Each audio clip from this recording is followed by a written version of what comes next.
গায়ে হলুদের পরপরই তো তোমরা জানো আমরা চলেছিলাম অর্পি মাসির বাড়িতে। আর এসে আগে আমি দিদির চুলটা বেঁধে দিয়েছি এবং তারপর দিদি আমার চুলটা বেঁধে দিয়েছে, সেটা তোমাদের তো আর দেখাতে পারলাম না, ভিডিও করা হয়নি।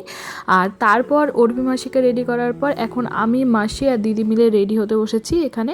যদিও আমরা তেমন কিছুই সাজিনি, কারণ আমাদের আর সাজার এনার্জি ছিল না, কারণ অনেকটাই রাত হয়ে গিয়েছিল। যেহেতু চুলটা আগে বাঁধা ছিল, আমি শাড়িটা ঝটপট পরে নিয়েছি। তারপর টুকটাক যা সাজার সেজে নিয়ে এখানে দেখো বেরিয়ে পড়েছে এখন ভেন্যুর উদ্দেশ্যে। তো বাড়ির কাছাকাছি ছিল ভেন্যুটা, তাই হেঁটে হেঁটেই চলে গিয়েছিলাম। আমরা ওখানে গিয়েই দেখি বড় চলে এসছে। তো এই দেখো এখন বরণ করা হচ্ছে নতুন মেশোকে।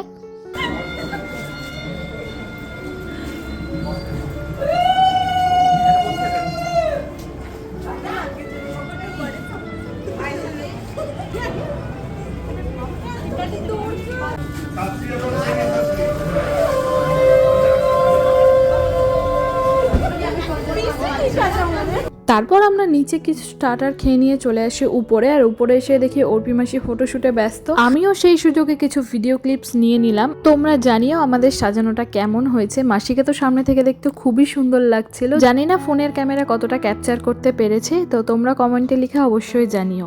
আর ওখানে তো আমরা অনেক প্রশংসায় পেয়েছি, সবাই বলেছে খুব সুন্দর লাগছে, খুব মিষ্টি লাগছে মাসিকে দেখতে। তারপর শুরু হয়ে গেছে শুভদৃষ্টি এবং মালা বদলের সব নিয়ম কারণগুলো। এইগুলো দেখে নেওয়ার পর আমরা চলে গেছিলাম খেতে, কারণ অনেকটাই রাত্রি হয়ে গিয়েছিল। এবং আমরা খেয়ে আস্তে আস্তে দেখি সিঁদুরদানও কমপ্লিট হয়ে গিয়েছে। এখানে তখন সিঁদুরদানের ফটোশ্যুটটা চলছিল, তো ভাবলাম এটাই তোমাদের সাথে শেয়ার করে দিই। আর তারপর বিয়ে সম্পন্ন হওয়ার পর আমরা চলে গিয়েছিলাম বাড়ি। মাসি টাকা টাকা, মাসি টাকা। এই যে দিদির একটা ভিডিও করে গাছপালা ভিডিও করে নিয়েছি। তো আজকের মতো এখানে টাটা, দেখা হচ্ছে পরবর্তী ভিডিওতে।